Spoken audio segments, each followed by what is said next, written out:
उदयगढ़ राज्य के मकड़ीपुर गांव में आज भी उस खंडर के तरफ जो भी गलती से चला गया कभी वापस नहीं आया, सिवाय मेरे।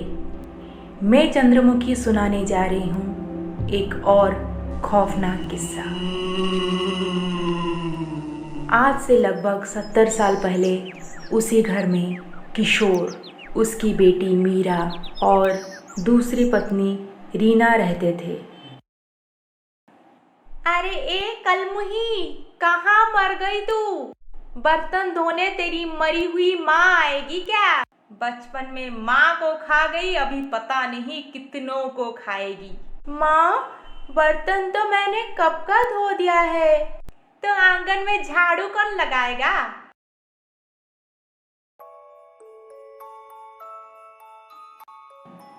मीरा, मेरे पास आ। हाँ बापू। तेरे लिए शहर से बिस्किट लाया हूँ।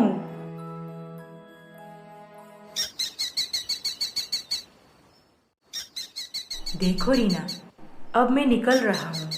लौटने में 1-2 दिन लग सकते हैं। ठीक है जी। मीरा का ख्याल रखना। ये भी कोई बोलने की बात है? अच्छा तो ठीक है, मैं चलता हूँ अब। इतना बोलकर किशोर 1-2 दिन के लिए काम के सिलसिले में शहर चला गया। अब तो सौतेली माँ को अपने रास्ते का कांटा हटाने से कोई ना रोक पाएगा। और अगले दिन सुबह, अरे मेरी प्यारी मीरा, कहाँ गई मेरी बच्ची? हाँ माँ, यहाँ मेरे पास तो बैठ। सुन, गांव के बाहर जो मोटा बरगद का पेड़ है ना, उसके पीछे से एक रास्ता जाता है। तू उसी रास्ते से सीधा जाना और एक कुटिया दिखेगा थोड़ी देर के बाद। उस कुटिया में तेरी नानी रहती है और तेरी नानी के आंगन में बहुत बड़े बड़े मीठे फल होते हैं। अच्छा, तू कितना काम करती है मेरी बच्ची। आज वहाँ जाकर थोड़ा घूम आना शाम को, ठीक है? ठीक है माँ। फिर मीरा एक थैली पकड़ी और उसमें बापू के दिए हुए बिस्किट लेकर घर से निकल गई नानी के घर घूमने। उसे क्या पता वो नानी नहीं, एक खून पीने वाली डायन के पास जा रही है।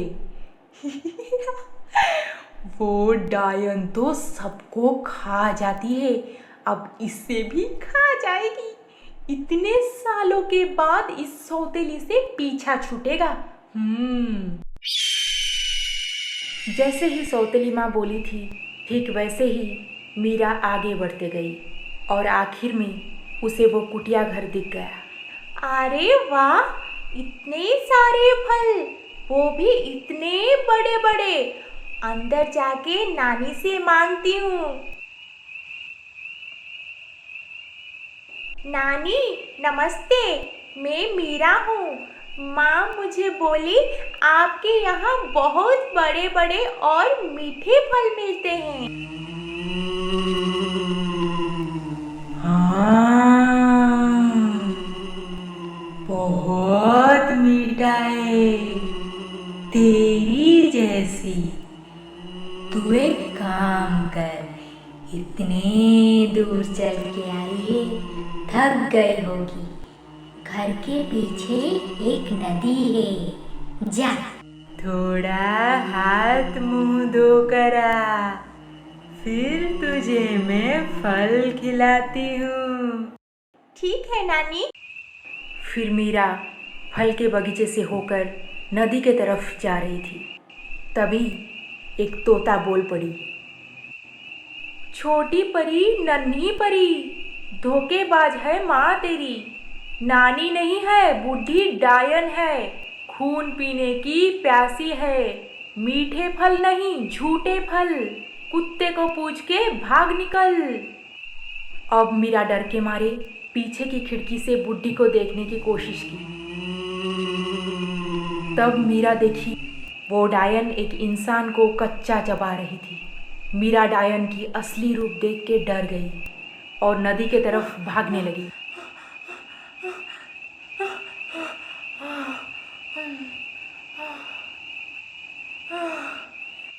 इतनी बड़ी नदी मैं कैसे पार करूं?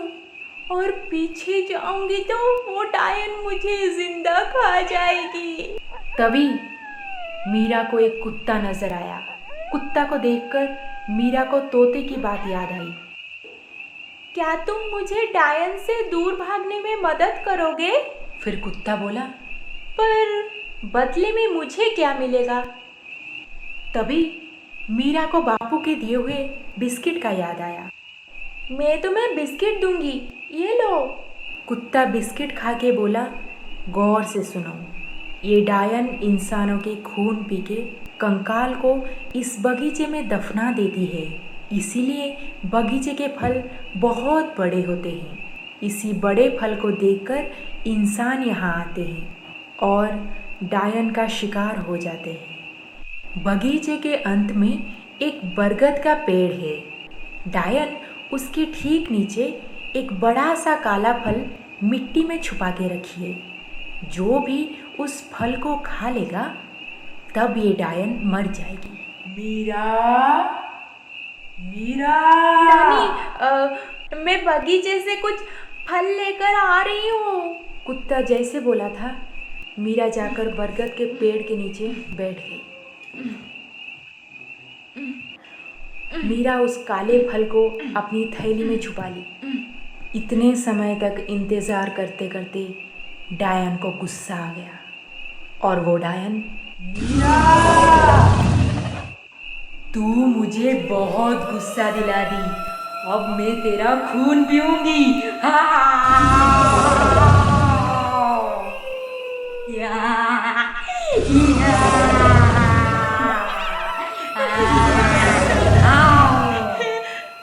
नहीं, मुझे मत मारो, छोड़ दो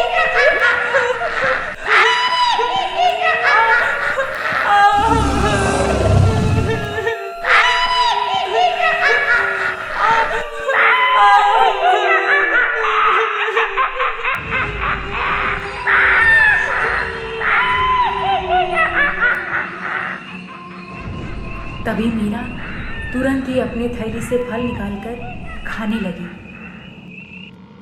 मीरा जैसे जैसे फल खाते गई, डायन का शरीर जलने लगा।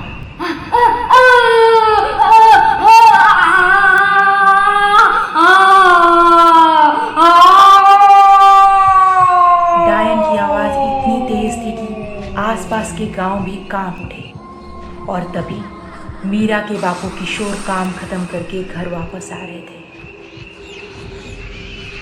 इतनी भयंकर आवाज सुन के वो डर गए और इधर उधर देखने लगे। तभी मीरा भागती हुई आ रही थी। मीरा बापू को देख के थोड़ी शांत हुई और सारी बात एक एक करके बताने लगी। किशोर गुस्से से आग बबूला हो गया और मीरा को लेकर हमेशा के लिए शहर चला गया।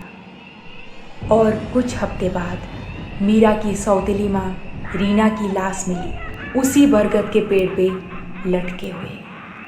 सुना है रीना की आत्मा अभी भी हर बच्ची में मीरा को ढूंढ रही है और न जाने कितने मासूमों की जान चली गई है उस तलाश में।